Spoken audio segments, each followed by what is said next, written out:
Good afternoon, everyone, and welcome to our conversation today. My name is Adam Levine, and I'm the Executive Director here at the New York Metropolitan Transportation Council, or NYMTC. If you're joining us today, you have an interest in the topic of active transportation, and we are looking forward to hearing your thoughts, opinions, and experiences on this topic that is central to so many of our discussions about transportation. Today's session is the latest in a series of outreach efforts that are part of Moving Forward 2055, a regional transportation plan that is charting the course for transportation decisions in the NYMTC region over the next 30 years. These outreach efforts have included pop-up events across New York City, Long Island, and the Lower Hudson Valley, as well as a website survey that has provided thousands of comments. Our series of focus groups has also contributed valuable feedback for the development of Moving Forward 2055, and now we are focusing on individual topics in our series of forums, including last week's discussion on freight. I'd like to introduce Stephanie Brooks to talk you through our format today. Stephanie? Hello, everyone. Welcome to our meeting today. Thank you for being here. Just so you know, some of our presentation participants will remain muted. We're going to be using a polling platform called Poll Everywhere, and that is a place where you open your browser or on your phone or on your computer, and you can answer some questions so we can see your results in real time and give your opinions. So I'll sample that shortly so you can see how it works. You can always put your questions in the chat function. As you heard, the workshop is going to be recorded, and also if you need AICP credits, we have 1.5 credits available for this presentation. And I'll provide a link at the end of where you can access those credits. So just in case you're not sure where the chat is, everyone's system is a little bit different. You'll see the chat window usually in the chat button if you open that, and the little balloon there, and you can type your comments in there, and we'll make sure we address them. And if something comes to you that you haven't answered in a poll, you can always put it in the chat. Our agenda, and then we'll pass it back to Adam. We'll just be introducing a little bit about NYMTC and Plan 2055. We'll sample the poll so you can see how that works. Our speaker will be talking about active transportation in the region. We'll give you a lot of questions you can answer and give us your thoughts. And then at the end, the AICP credits. Well, thank you very much. Great, thank you, Stephanie. I'm going to introduce now Jerry Bogaz, who is the Assistant Director here at NYMTC, to talk you through the next portion of the discussion. Jerry? Hi, thanks, Adam, and good afternoon, everyone. I'm going to do some introductory information for you, but we want to get into the interactive portion as quickly as we can, so we're not going to spend a lot of time on this. But if we go to the next slide, for those of you who don't know us, the New York Metropolitan Transportation Council is a metropolitan planning organization, and it covers New York City, Long Island, and the Lower Hudson Valley. So this is a regional council of agencies. It serves as a collaborative forum on transportation issues and planning. We produce sound technical analysis, and we work with our member agencies to achieve a shared regional vision that will hopefully capture the maximum amount of federal funds that we can for transportation improvements in our region. Next slide.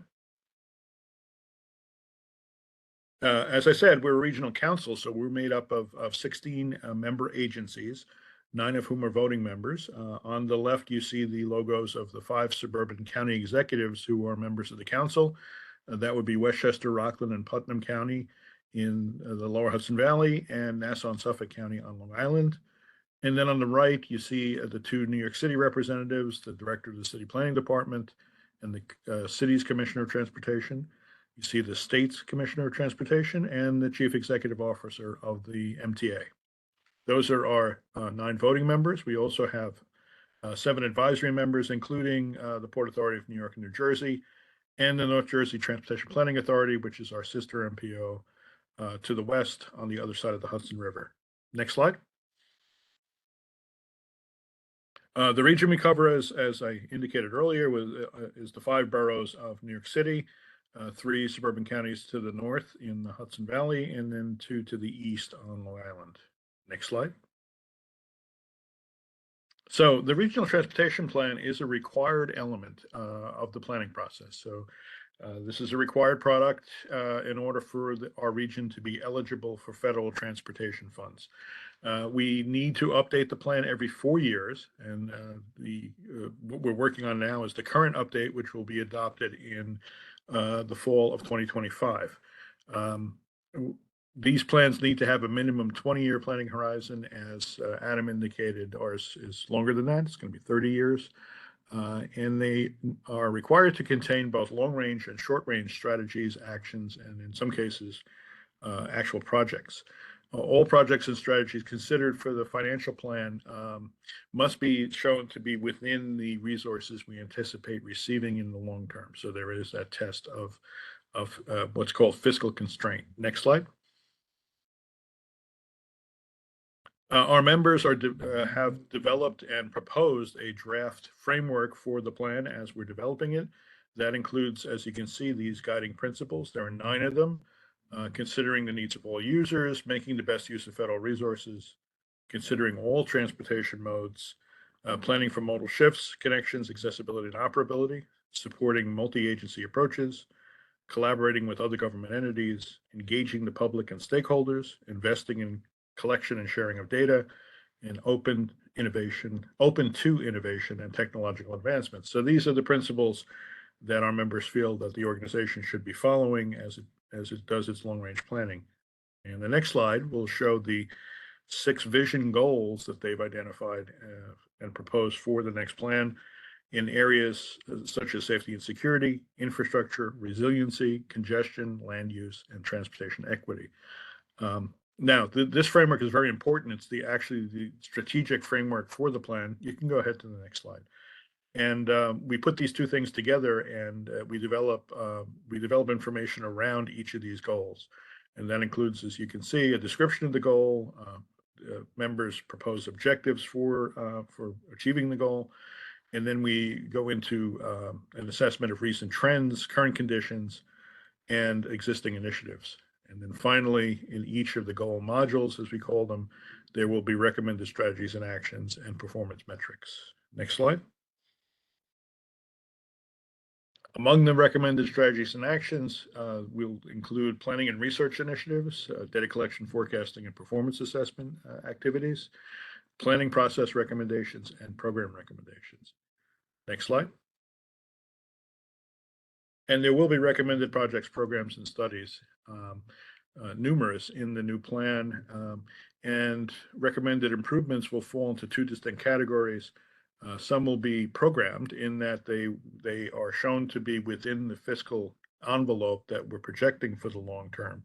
And the others will be aspirational. So these will be less defined projects, programs, studies, possibilities, areas of emphasis that, should funding become available in the future, are important to develop further. Next slide.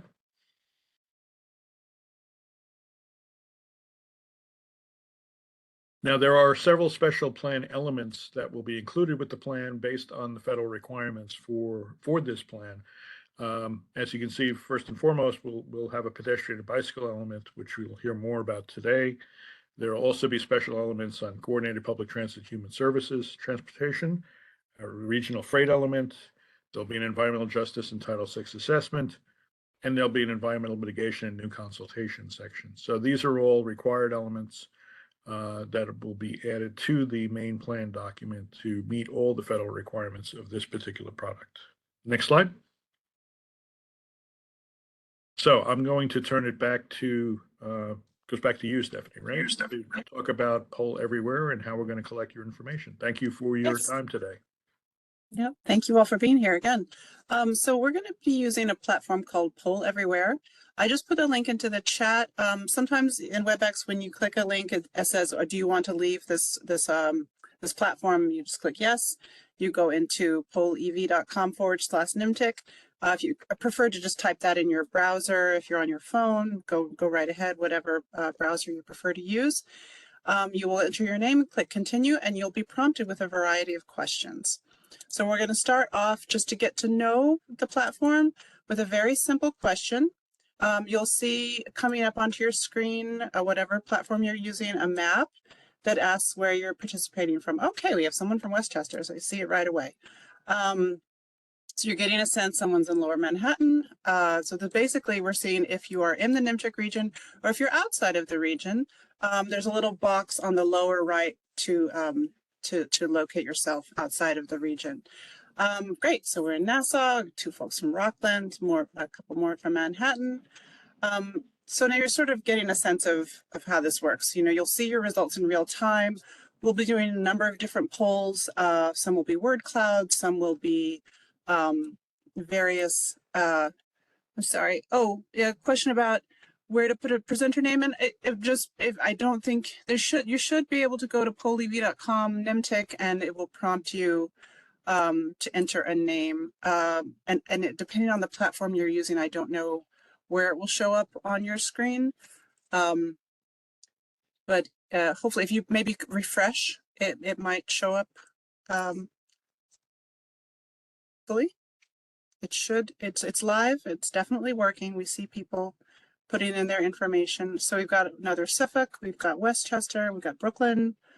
Great. I'm just going to give this 30 more seconds. We have a lot of questions. So we really want to hear from you today. So we don't want to spend too long here. Our next question, oh, there's a hand raised. We will, we'll be unmuting after you can always answer in the chat, or you can ask your questions in the chat, because participants are going to be muted during this part of the presentation. All right, so I see other folks have been able to jump in. I see Queens, that's great. All right, I'm going to move forward since we have a lot of slides. Are you representing representing an organization today? This is a poll you should see where you just select who you are representing: private citizen, community groups. We've got federal, state, local governments, public transportation agencies. Great. It's nice to see we have a wide variety of folks who are here this afternoon. Right. And sorry, Mr. Crickler, I'm not sure how. Maybe close out and type in pollev.com/NYMTC. That might allow you to get in. Right. We'll go to the next question. So we have we've saved some time. And this is an open-ended question. This is, we'll see some of these during the polls this afternoon. What you can do is type in just your response. If a couple of statements about top of mind concerns you have on the topic of the session, your thoughts about active transportation. And once you type in something, you'll click submit and we'll see it on the screen. Stephanie, just a quick reminder to the participants that you can always enter information into the chat pod also. So absolutely. We're recording everything.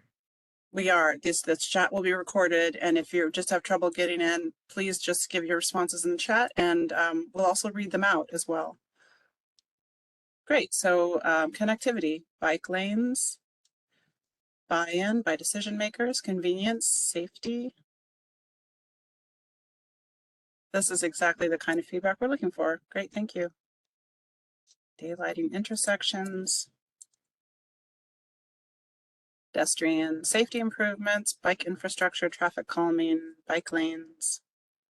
Okay, we'll give this another 10 seconds or so we can get to our other questions. So we'll get more specific in our polls regarding different elements of active transportation. And again, all these question responses will be recorded as well. Thank you. All right, thank you very much. So now we're familiar with the platform and we'll move on to the main part of our presentation.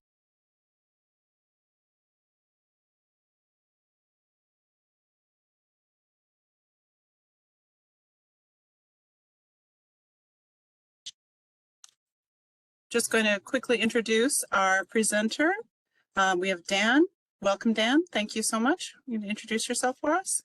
Good afternoon, everyone, and thank you so much for taking time out of your afternoon to share your thoughts about active transportation with us. It's really, really valuable as we're developing the plan. My name's Dan Sarasi. I'm the principal of Urban Cycling Solutions, part of the team that's developing the overall long-range transportation plan. Our specific focus is on active transportation, so I'm really, really pumped to talk to you all about this subject today. Now, before we really get into the weeds of the conversation here, I'd just like to take everybody's temperature on the poll and ask what words come to mind when you hear active transportation?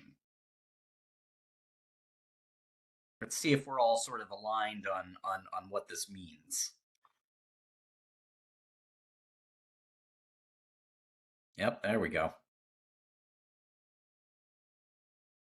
See a lot of walking, which is great. I often, bikes is usually bigger in my word cloud, but that's what happens when you run a company called Urban Cycling Solutions. Walking, walking, walking, cycling, mobility, micromobility. This is all great. So generally speaking, active transportation is any human-powered mode of mobility, either all or partial. So that definition has been expanding a lot in recent years, especially as e-bikes have become legalized in New York State and technology has evolved. But I'm really excited to see transit in here as well, because that's a really important component of active transportation, since we're often trying to connect to other modes of mobility. And if you have more than one, sorry, just want to jump in here. If you have more than one word to say, you put a dash in between them so the words come up together. Rollerblading. Excellent, excellent. Well, let's move on.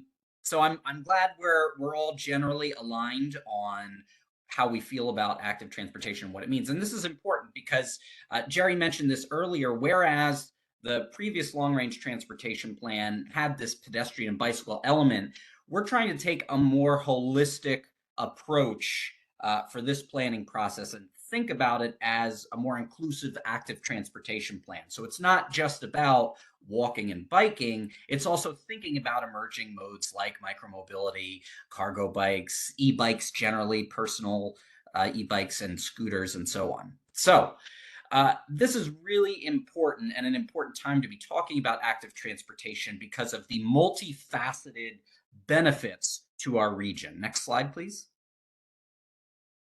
So one of the things that really excites me about active transportation is this is not just about getting from point A to point B.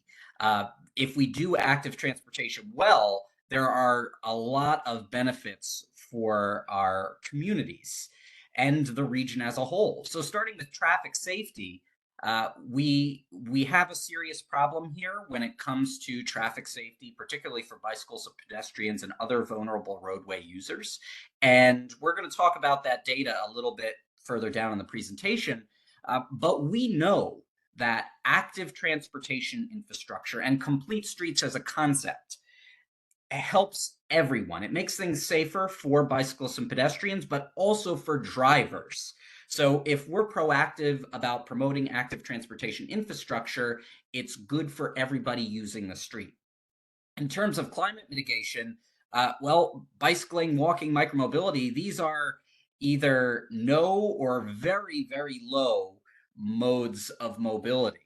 And that's important. There's a lot of federal investment in electric vehicles right now, which is great when you think about reducing tailpipe emissions. However, if we snap our fingers today and tomorrow everyone is driving an EV, okay, maybe there's less tailpipe emissions, but there are upstream emissions in the power generation sector. And worse yet, going back to traffic safety, those issues remain the same. Electric vehicles don't solve traffic safety issues. So by switching to no or low carbon options, we're not only addressing traffic safety, but we are reducing the environmental impact of transportation throughout the region.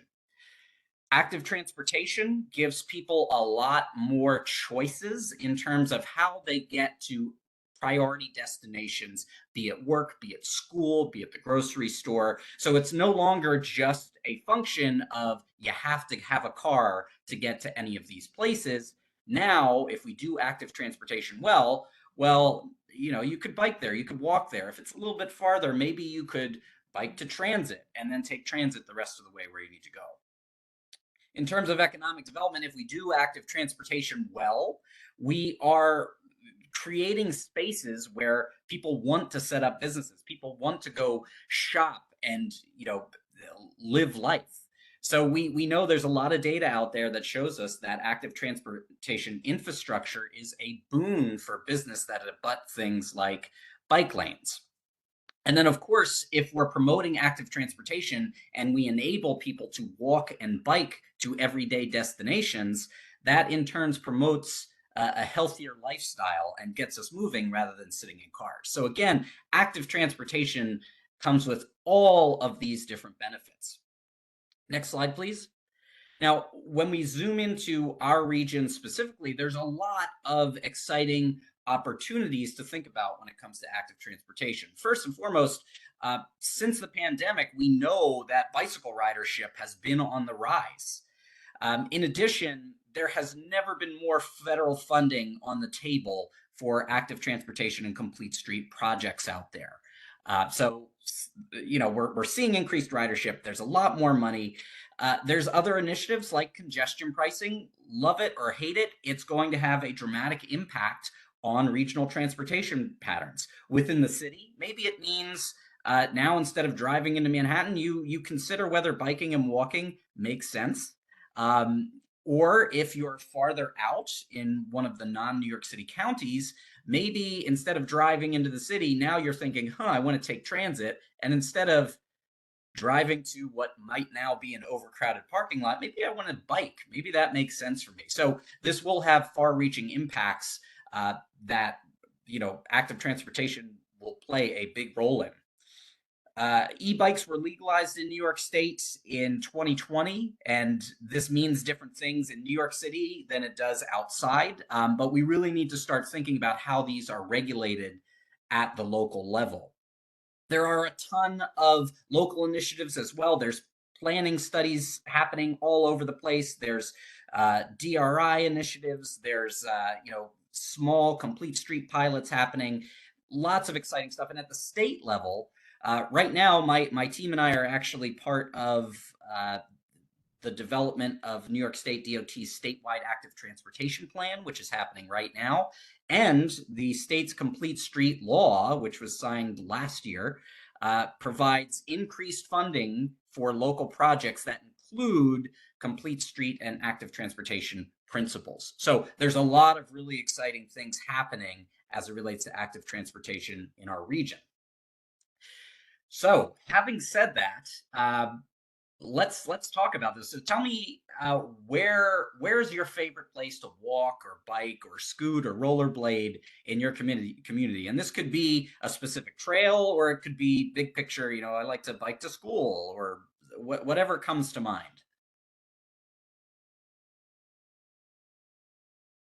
Everywhere, yes. To the park, love it.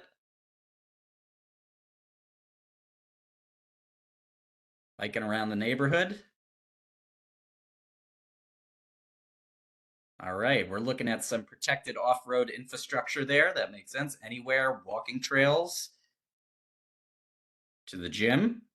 Who needs a gym when you're biking to the gym? North County Trailway, awesome trail. If you haven't ridden it, it's totally worth it. A lot of hiking trails. To the Central Business District. Excellent, excellent. And a half mile through Kingston Seas. It's a great way to see neighbors on Wayfair. Awesome. Yes, this again speaks to those multifaceted benefits of active transportation. You create that sense of place and community by being out in the environment rather than boxed in a car all over the neighborhood. Great. Well, as you're walking and biking and scooting and rollerblading to these destinations, you may have encountered some barriers. Next slide, please. So just as sort of a benchmark, right? This is not the end all be all of data, but according to the New York Cycling Census, which was the largest statewide survey of cyclists ever conducted in the US, right here in New York State, we asked respondents what their biggest barriers to bicycling specifically were. And what we found was that the top 4 barriers that people identified within our region were a lack of safe routes and infrastructure, weather, which underscores the need for connecting active modes with transit, in my opinion, fear of conflict with cars, which goes hand in hand with a lack of safe infrastructure, and then lack of bike parking. And what you see from this graph below is that these 4 barriers far outweighed other things like even travel time, which I tend to hear a lot, like, oh, it's going to be too far and take too much time, or lack of information and resources, like where the routes are. Now, I want to just put a disclaimer on this. The New York Cycling Census was a really exciting and unprecedented initiative because of the scale of response. We had more than 13,700 responses across the state, and a very good chunk of those responses were in our 10-county region.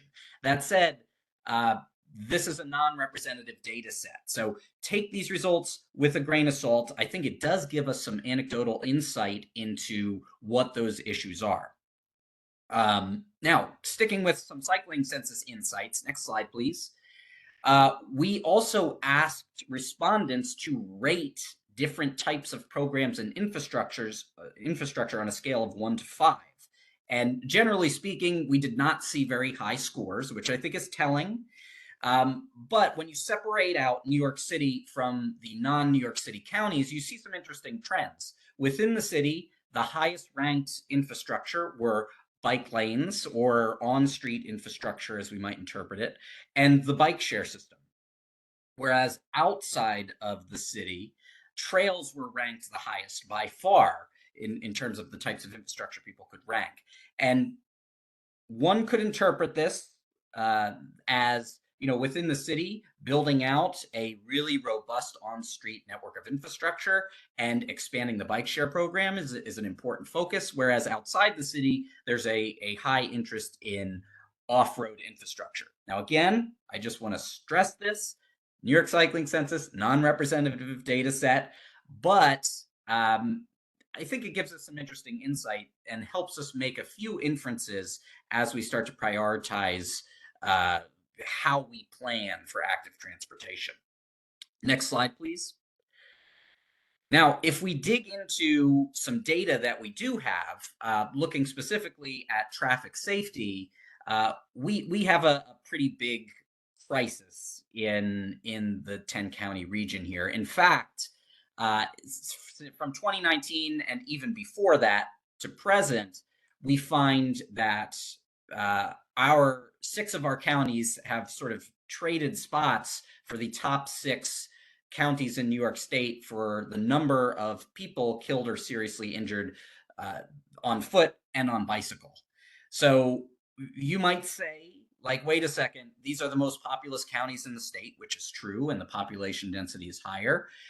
But I think what's alarming is, yes, these numbers are high, but they're also pretty consistent, especially when you look at the bicycle side of the fence here. I mean, these numbers don't really change much year over year. So if we want to make a difference here, we really need to be thinking about traffic safety and what types of infrastructure and programs can start to really hammer away at these grim statistics. Next slide, please. Now, we've looked at some data, and as planners and decision makers are trying to address these safety issues and mobility opportunities, we run into some challenges, right? The first of which is a lack of comprehensive data. So we just looked at crash data, which is generally the go-to metric when we're planning for active transportation, because it's the one metric which, generally speaking, is always going to be available in varying levels of detail. And that's not great, because when we think about those multifaceted benefits of active transportation we discussed earlier, we're only tracking that traffic safety component. And we really need to be thinking more broadly.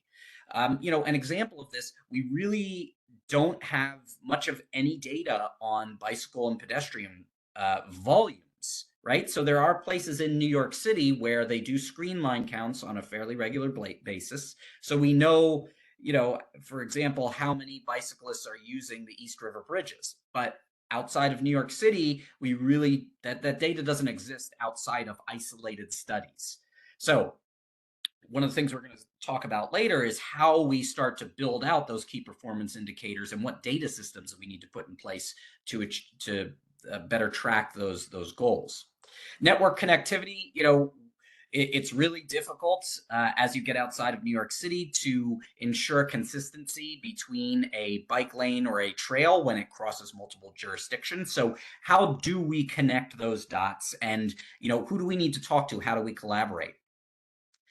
Knowledge gap. So one thing, we're a little spoiled within the 5 boroughs of New York City because there's a lot of testing and piloting that's happened on roadways in the last 10, 15 years. But as you get outside of the city, there is less familiarity with sort of best practice design tools and complete streets and what they mean and how you implement them. So how do we take some of those best practices, which really are global best practices that are happening in New York City and other parts of the region, and help share the wealth and get more people engaged in this conversation? Another challenge hand in hand with knowledge gaps is a lack of local policy mandates. So I don't have the numbers in front of me, but there are still a lot of towns, villages, cities within our region that don't have codified complete street or active transportation mandates or updated design standards that include things like curb extensions, bike lanes, etc. And then the last piece, this goes back to that point we made during the cycling census data presentation. There's just not enough bike parking in New York City or anywhere. So it's great if we put in bike lanes and trails, but if we don't create spaces where people can actually leave their bicycles or other scooters or other modes, then it's sort of a lane to nowhere, right? So moving on to our next slide here.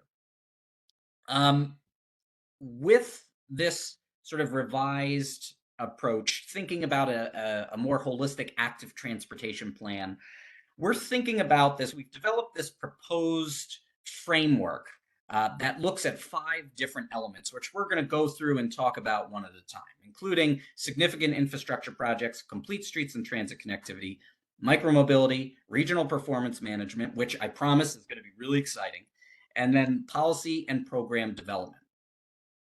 So to kick things off, let's talk about the significant projects.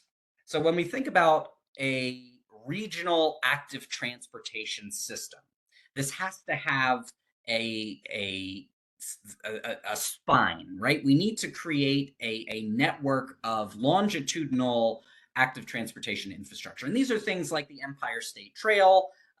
These are things like ongoing projects right now, like the Long Island Greenway, which extends the Empire State Trail from Battery Park to Montauk. There are other projects in New York City right now. EDC, DOT, and parks are using RAISE funds to plan out the future of the Greenway network. Again, these are really big projects that span multiple jurisdictions and provide long-range active transportation access throughout the region. What I'd like to ask, as we're thinking about these sort of big picture projects, the first question we have on our docket here, we're going to go back to the polls, is what you would consider the most important existing piece of active transportation infrastructure in your area. Is it a trail? Is it a major bike lane? What comes to mind when you think of an active transportation facility? Well, people are putting their answers in the poll. Just so you know, we do have some chat comments that crosswalks is a critical issue to be seen by distracted drivers. Reflective clothing that pedestrians need to wear. Also, and a quick question while people are answering, do you have thoughts about best practices regarding intersections with protected bike lanes? Yes. We could spend the entire webinar talking about that. So I promise we're going to talk a little bit about complete streets tools and practices in our next the next strategic framework pillar. So just bear with me. What do we have here? Hudson River Greenway. That's my greenway. I bike on the Hudson River Greenway almost every day, often with my Beagle. Protected bike lanes anywhere. Amen. State and county park trails, West Side Greenway again. Covered bike parking at Katona Metro North Station. That is really great. I'm not familiar with that station, but I appreciate the note. We're going to look into that. Any other big active transportation corridors? Vanderbilt Parkway. Very good. Sidewalks. Okay. NCR Trail in Maryland. That's a good best practice example. So one of the other things that we want to do with this plan is think about best practices that we can look to, not just in the region, but elsewhere. There's a lot of great regional trail networks for us to draw on. And it's not just about trails. You know, there's really good trails come to mind just because they're shared use, but you know, sidewalks are critically important. Specific protected bike lanes on streets are often critical linkages in trail networks. Hempstead Lake State Park, excellent. I've actually biked out there. All right, so these are things that exist today, which I think is a Bethpage multi-use trail, part of the Empire State Trail or the Long Island Greenway. Excellent. So now I want to ask what you consider to be, if you're aware, what projects are happening right now that are big picture active transportation projects in your area, which you think are important to highlight?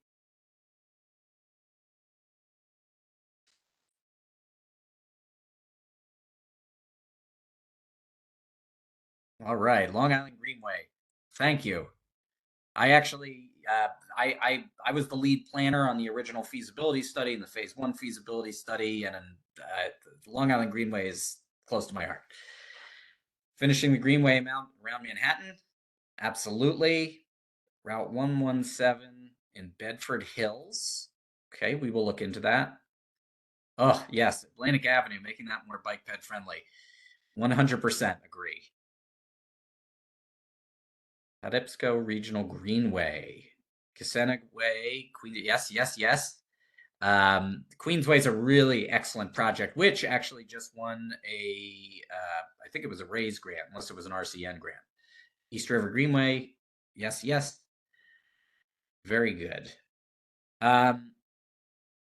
Excellent. Let's go on to our next question. Banning cars in Manhattan. Who are you kidding?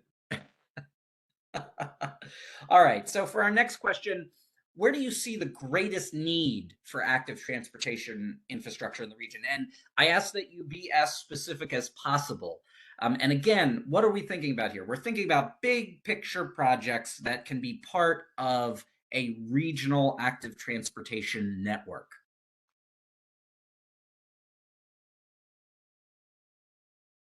Dan, just so you know, the person who talked about the Patapsco Regional Greenway, they just put information in the chat about that. And this chat will be saved, so you can reference it later. Awesome. Thank you so much. State Route 9W. You'll be happy to know that there is a study underway by NYMTC to look at connectivity between the George Washington Bridge and the FOMO shared use path to address that issue. Route 110 corridor, absolutely.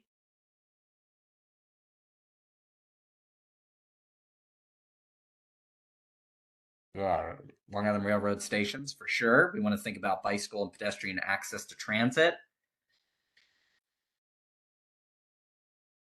So this is a really good note about MTA bridges. I highly suggest, if you haven't looked at it already, to check out MTA's Extending Transit Reach Plan, which actually lays out near and long-term active mobility infrastructure implementations and what it will take on various types of infrastructure. It's a lot of transit. Busways, every major crossing. I love it.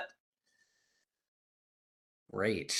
Remove stairs from existing bridges. Yes. Oh boy, the RFK bridge. But that is going to be fixed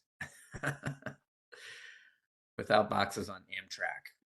Really good point there.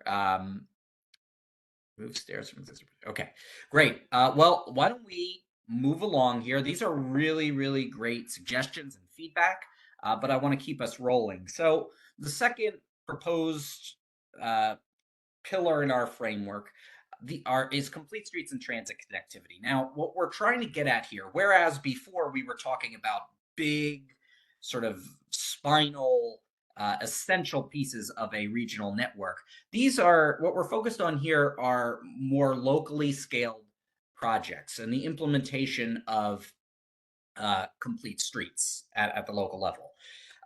So how do we leverage complete streets to connect to some of those regionally significant projects? How do we increase local safety? How do we not only connect with transit, but interface with different transit agencies to get these things accomplished?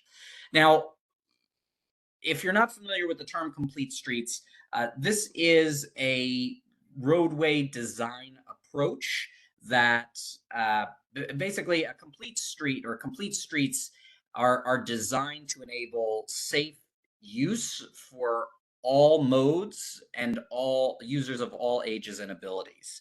So when we do complete streets well, we are prioritizing vulnerable roadway users, and we are enabling different modes other than cars to use the street. And when we do complete streets well, very much like active transportation in general, there are multifaceted benefits in our community. So not only are we increasing safety, particularly for vulnerable roadway users, but we're increasing safety for everyone. We're reducing our environmental footprint. We're increasing transportation choices. We're enabling mobility and access for different user types. We're creating great spaces where people want to live, work, and play. We're creating better public health outcomes. We're catalyzing economic vitality, and we're increasing equity when we do complete streets right.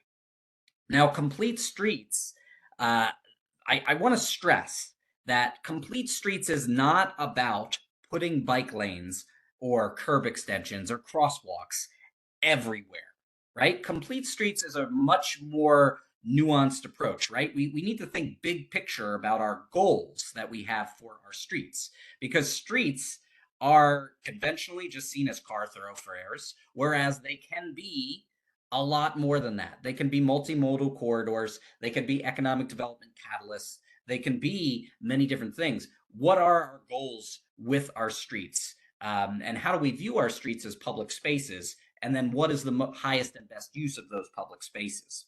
Now, there's a lot of tools to do that. Next slide, please. From sort of the high level, design concepts, I saw some folks write about daylighting intersections. So increasing visibility at intersections by moving parking away from the edges and the corners. Curb extensions to create additional public spaces and shorten crossings for pedestrians. The general concept of a road diet, which basically says, hey, cars don't actually need as much space as they're typically designed for. So what happens if we reduce some of that space and use what's left over for other uses? And a good example of a road diet here is on the right in New York City. You can see before on the top picture is really wide, sort of faded crossings, no delineation on the street for cars, versus the implemented project where suddenly we've reduced the travel lanes. We've created additional use with a buffered and protected bike lane. We've got clear turning delineations on the street, and it's just a lot cleaner and more approachable. So complete streets also, I want to stress, is not a purely urban or downtown solution. Next slide, please. Complete streets can be applied in a neighborhood context, a residential context, or even a rural context with a variety of different tools. A lot of the principles are the same here. So up in the top left, you see, again, we're shortening crossings, daylighting an intersection. We're creating new public spaces. We're finding ways to, enable passive traffic calming. the bottom line is this, and again, I'm going to stress that these are tools, and the tools are not the end result, right? The result is whatever our goals are. So the purpose of this entire strategic part, the strategic pillar in our framework, is to think about how can we apply these different principles to achieve specific mobility and safety goals at the local level. Okay, so having said all that, let's go to our first question here, and that is, what do you consider to be the biggest barriers to complete streets in your community? Now that we've sort of defined what that means.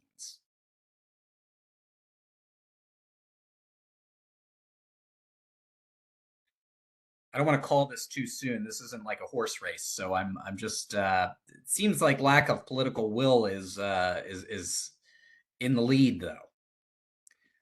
Lack of funding. And if there is an other, you'll see that at the bottom there. I know it's a lot of text. I'm just scrolling down. You can type that answer in the chat if there's something else that's not on this poll question. Okay, very interesting. Multiple jurisdictions, that can always be challenging. Different jurisdictions have different design standards and different priorities. Particularly when you're getting to the state level, that's where you start to deal with things like level of service. And then, of course, if you have a project that's crossing multiple counties or towns, that's a challenge. All right. Got it. All right. Lack of funding. Well, good news. We can work on that. There's a lot of money on the table right now. Public support. Okay, so this is really great feedback. One inference I can take away from this is that we need to start thinking about how we can better deploy tools and resources to elected officials, agency staff, and so on, to make sure that we understand the multifaceted benefits of different complete street design tools, and how they're actually implemented and what the implications are from both a cost and an operations and maintenance standpoint. Next question, please.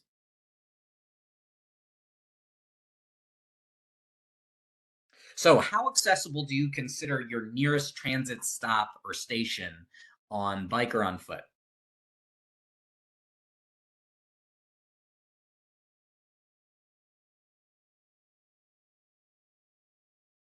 Right. Well, at least everybody has transit so far. All right. Well, I'm really glad to see that transit is very accessible for a lot of the people on the call here. I think as you get away from New York City, that becomes more and more of a challenge. I'd be curious on for those who responded not accessible, what that means, whether it's a function of distance or safety or both. Feel free to put that in the chat. Next slide, please. So we're going to shift the conversation a little bit. We've covered the first two strategic pillars. Now we're going to talk about micromobility. And before I say anything, the first question I want to ask you is, what comes to mind when we use the word micromobility?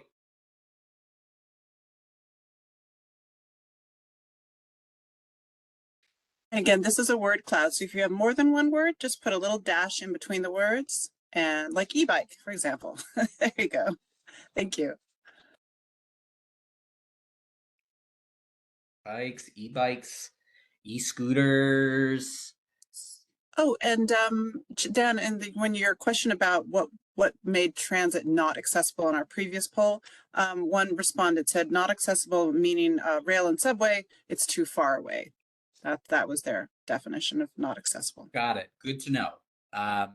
Distance is a challenge. I mean, when from an active transportation standpoint, if you think about what a walk shed versus a bike shed versus an e-bike shed looks like, your walk shed is going to be, like a half mile, maybe a little bit more. Your sort of bike radius can be, 1 to 3 miles, and an e-bike radius from transit can be up to 5 miles. So there are different tools emerging which can close that gap. But sometimes transit might just be too far away. So we need to think about if there are infrastructure or policy measures that we can deploy to close those gaps.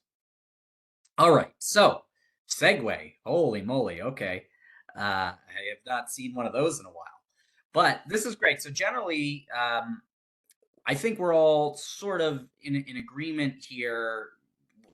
Next slide, please. So micromobility is actually a really broad planner term that incorporates basically anything that we've talked about so far.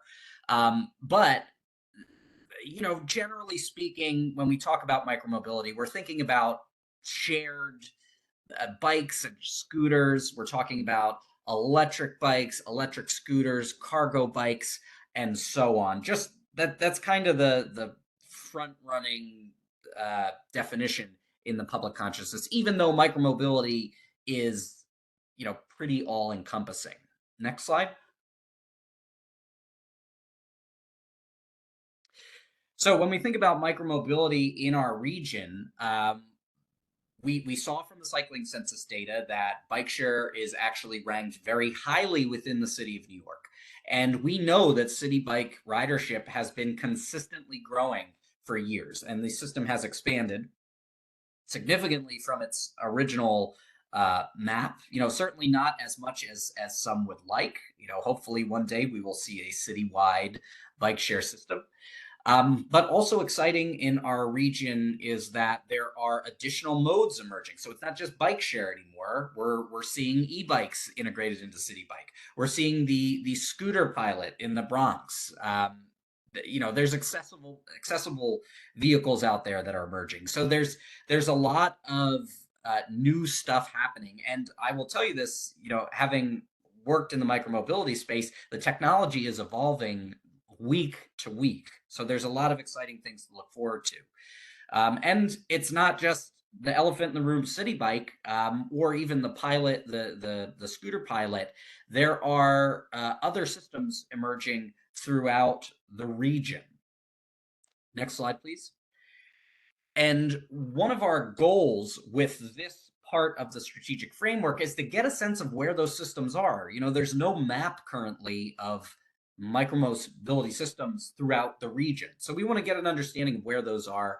And we want to start to understand, what resources can we start to develop and disseminate that would help local governments and officials better understand what these tools are, how they're administered, and what the benefits might be. And then also, we want to think about interoperability. So wouldn't it be great, as it is in other places in the world, if, let's say, you can use your phone to, use Omni on the subway, you get out, you use your phone, and you just take out the bike, easy peasy with one tap. That's how you connect bikes and transit really well. And there's great examples of this happening right now. How do we get to that in our region? And then even as micromobility expands, how do you, let's say, hop from a city bike onto a Lime scooter to have a consistent experience? Let's say you are taking City Bike to a subway station in Manhattan, and then you take the subway to the Bronx, and then you want to hop on a scooter. How do we streamline that process for users? And then, of course, e-bike safety is a really important issue, not just safety, but also regulation. So the e-bike law at the state level leaves it up to local jurisdictions to administer. So how are they administered locally on different trails, different bike lanes, et cetera? How do we manage different speeds with regular bicyclists? And then what do we do about increasing volumes of e-cargo bike mobility in the region? Now, I just want to say, this is a light touch today on micromobility. We're going to have a whole forum on this next month. So our first question is pretty high level here, and I just would love to know how our attendees feel about micromobility. Are we excited? I wanted to throw in There's just a chat response too about that it may not be a solution for the elderly or disabled in terms of their thoughts about micromobility. Absolutely. And, I will say this, there are systems, not in our region, but elsewhere in the United States and the world, where micromobility operators have developed programs almost like paratransit for micromobility, where you can get adaptive vehicles integrated into the fleet for users of different ages and abilities. So that's not a panacea, but it is sort of a first stab at addressing that issue. Excited, good. I'm very glad that so many people are excited, but I understand how people can be wary. I mean, e-bikes do operate at higher speeds often, particularly on flat ground or uphill, than your average cyclist. So how do we deal with that? There's also the question of where do scooters go? How do we deal with them on the sidewalk? So there's a lot to think about here. Next question. We get to that, there's a statement that says, I'm over 80, I want micromobility. So just interesting. Awesome. To hear that perspective. And so I'd like to just get a sense, this will help us prepare for that micromobility workshop. What are your biggest concerns related to micromobility?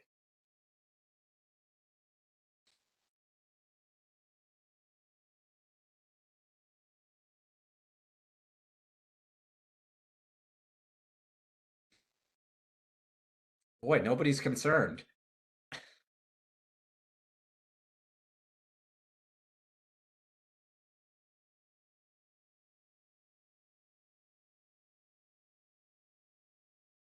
One person put in the chat cars. They don't see that on the list. Oh, there it's showing up. There it goes. Okay. Sometimes the ranking takes a little long to show up. Cars is definitely a concern that was just put in the chat. Absolutely. Fear of conflict with cars is a really big issue. And we do talk about rider safety here and pedestrian safety. And I think those things go hand in hand. So vehicle parking management, micromobility is great, but I'm sure you've all seen those horror images of just sidewalks that are totally overburdened with bikes. We don't want that. Safety is really important, not only for the people that are on the micromobility vehicles, but pedestrians on the sidewalk or other cyclists in a bike lane. Vehicle parking management, vehicle speeds, pedestrian safety. Great. Well, this is really helpful feedback. Next slide, please. I will say that, again, stay tuned and please join us. We're going to be announcing a date for the Micromobility Forum next month, where we're really going to get into the weeds on some of these safety issues, different modes associated with micromobility, and so on. And you've helped us sort of prioritize what we're going to talk about at that forum. So thank you. So 3 down, 2 to go. Next, we're going to talk about performance management. And before you hit the exit button, I know performance management might seem like a dry thing, but it's actually one of the most exciting pieces of this proposed plan framework that we have put together. So when we talk about performance management, I've said over and over again, we don't have great data as it relates to active transportation in our region. And this theme, this pillar of our framework is targeting that issue. And it's not just a question of saying, well, what data do we need to develop? It's bigger picture. What are our pie in the sky goals for active transportation in the 10-county region? And it's not a question of, well, how many bike lanes or trail miles can we put down? It's what about mode share? Are we shifting people away from cars in a meaningful way? What about emissions resulting from those from mode shift? Can we track these things? What about economic development measures? What are we trying to achieve with our active transportation system in the region? Of course, safety is always going to be important. So we're not going to get away from using crash data. But we can, this is active transportation. There's the multifaceted benefits. How do we capture those things? And then how do we set goals? From there, once we figure out what we want to track and what our goals are, we can develop specific metrics. So for example, if we want to better track bicycle and pedestrian volumes, that could involve a couple things. It could be a more robust data collection program where we send people out every season to places all over the region to count cyclists and pedestrians, or it could be investing in automated counting infrastructure at key locations in every county. You know, that's what's up for discussion here. So to the next slide, the first question I want to ask you is, what do you consider to be those big pie in the sky measures of success for active transportation? By 2055, if we were looking back today at 2024, how would we know that this was that this plan was successful? It's another way to ask this question.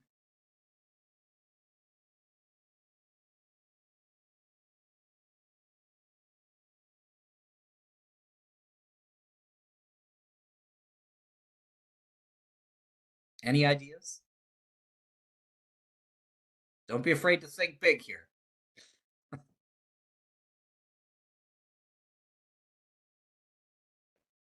Just to drop some coins in the hat. Oh, there we go.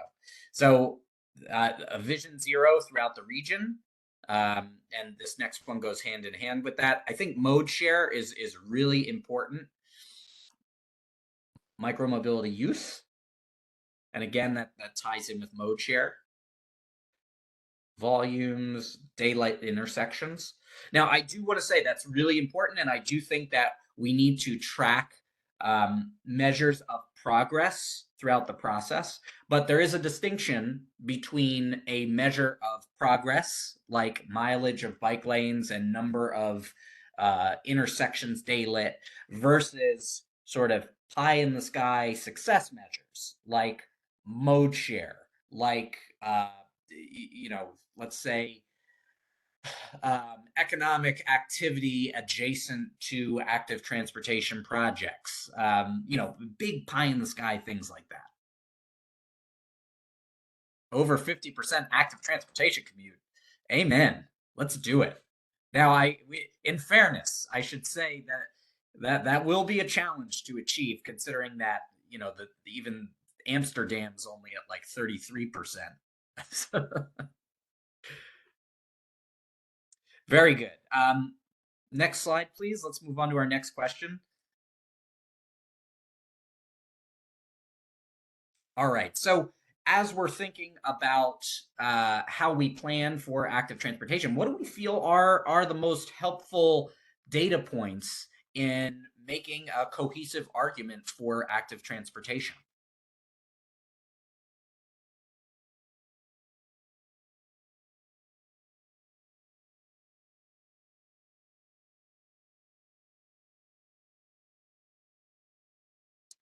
The ranking may take a minute or two or so to, or 30 seconds to show up. I think people are like, there we go. There it is. Getting tired. Yeah, it's done with me. Great. Vehicular speed, certainly. Bike ped volumes. You know, traffic speed is an interesting one, because we don't, you can sort of back, unless you do a speed study or you have automated counters, sometimes you have to back into that data. So you look at speeding tickets and you can map that. So it would be good to get a better handle on that on a regular basis. Bike ped volumes, absolutely. I'm glad to see that economic impact data is of high interest. You know, I find that in some areas, you know, nobody ever says that safety isn't important, but when you talk about sort of front and center things like mobility and public health, that doesn't necessarily resonate everywhere, whereas economic development tends to ring true in well, not ring true, but carry through in certain areas depending on the political climate. Excellent. This is super duper helpful. Next slide, please. We're almost done. So if you had to pick one location to measure bicycle and pedestrian volume in your region, what would that be? And again, this is thinking big, right? So where, let's say we only have a couple counters we can deploy in each region. where should we be putting those counters? Or where should we send the intern?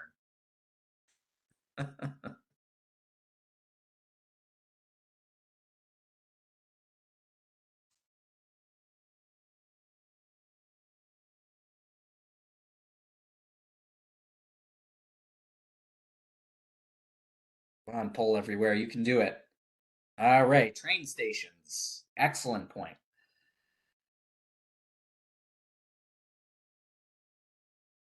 Greenways and Central Park, definitely.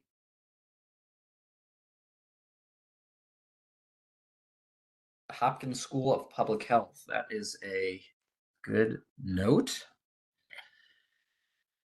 Village centers, certainly. We want to make sure that active transportation is catalyzing economic development, like we talked about. Absolutely, bridges with bike paths, no brainer. Downtown with the train station, great. Train stations outside of New York City boroughs, yes. And bridges, great. All right, very helpful. Ocean Parkway, definitely. Hopefully we can also pave or get that in better state of good repair. So our last pillar in our strategic framework is policy and program development. And the whole goal of this is how we help get communities over the hump and how we promote active transportation throughout the region. So earlier at the very beginning of my presentation, we talked about these knowledge gaps outside the city. So how do we close those? What kinds of technical training can we develop and disseminate to help close that gap? And what programs can we develop to help communities get there, whether it's figuring out how to connect them with the right grants or different training programs for staff and so on.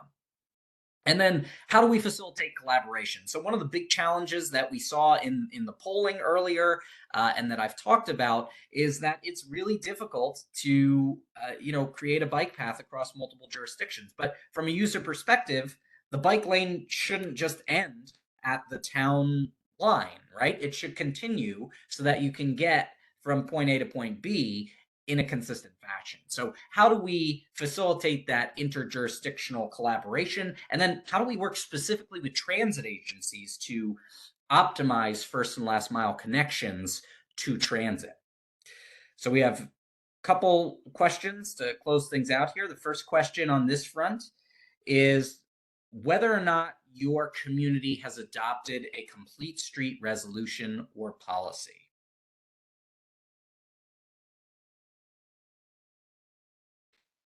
Cool.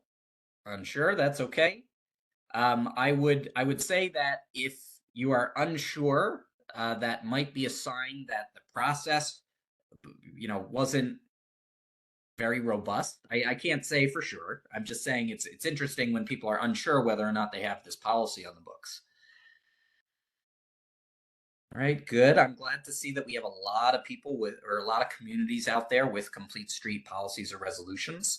Even if you do have a resolution, it's always good. Best practice recommends that policies be reevaluated every 5 years. And in fact, Smart Growth America actually just came out with a policy evaluation tool, which allows you to go in. You can have your policy on one screen and this tool on the other, and you can go through section by section and score it according to best practice. So I highly suggest that you check out the tool and give your community's resolution a shot if you have one. Next slide, please. So I'm curious if any communities here have applied for federal or state funds for a project that incorporates active transportation elements. So you might have done a roadway improvement project and active transportation was one piece of the pie. It doesn't have to be like, hey, we applied for federal funds just for this bike lane, because that's not usually how these projects work. Okay, very good. I haven't seen any no's yet. That's good. All right.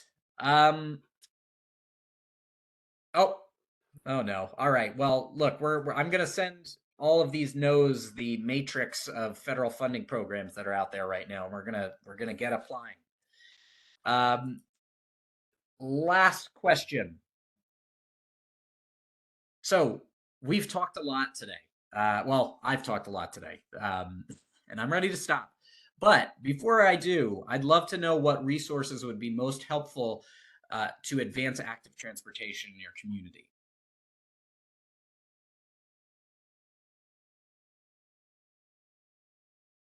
And if you're not seeing something you like on the list, please, by all means, put it in the chat. And Pull Everywhere will show up. It'll do its job. Just give it another 10.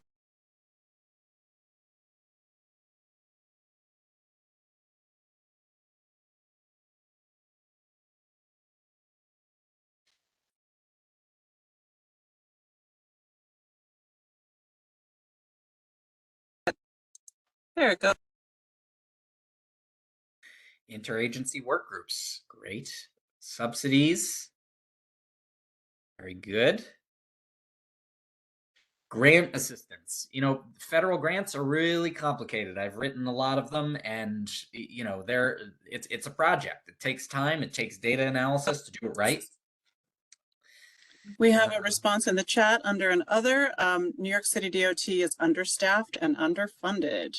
That is it would be helpful to advance active transportation too. Yeah, and let's not make that exclusive to New York City DOT. I mean, DOT is very well resourced compared to a lot of counties and towns outside the five boroughs. So I will say this, you know, there's so much money on the table right now, but those staff resources are a real challenge because these grants do take so much effort. And even once you win the grant, managing the grant and going through that process with the federal government is a challenge. So staffing resources is definitely an issue.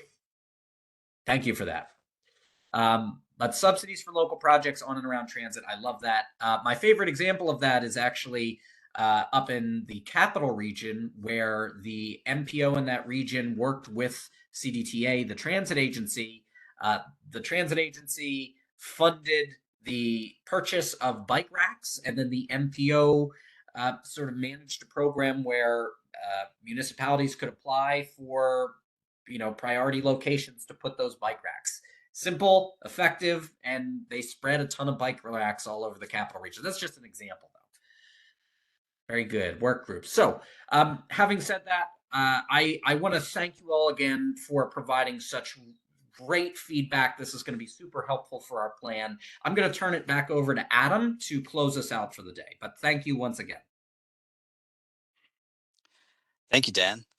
You know, you would expect in a conversation about active transportation, someone to have the amount of energy that Dan brought to this, and we're really appreciative of that. So thank you, Dan, for bringing that energy, and thank you to our attendees for all the great feedback you've given us. Dan, also, I'm sorry, thank you for making performance management interesting. That was excellent. So we hope that you were, everyone that was listening found something that was valuable to you, and you're going to see the feedback that you're giving us in the regional transportation plan as we develop it over the next year, roughly, year and a half, actually. Meanwhile, if you haven't had enough of this discussion, we're going to be doing it again at 7 o'clock tonight. Also, we have another session coming up in 2 weeks about accessibility. It's called Moving Accessibly, and that's on Tuesday, April 30th, also at 3 p.m. and 7 p.m. So we hope you'll join us then. I want to thank everybody on the NYMTC team for all the great work you've done here. Stephanie, Jerry, Dan, and everyone else that helped put this together. And thank you to our attendees. And we hope to see you again soon. Take care and enjoy the rest of your active afternoons. Thank you, everyone. Oh, yeah, I'm sorry. AICP credit. Stephanie, Thanks, please. everyone. In the chat, I put in a link to our plan, moving forward 55.org, for you to take a look more at what we're doing. And also the link to get your AICP credits if that is something that is of interest to you. So both of those are in the chat. And thank you so much for all your feedback today. All right. Thanks again, everybody. Take care. Bye-bye.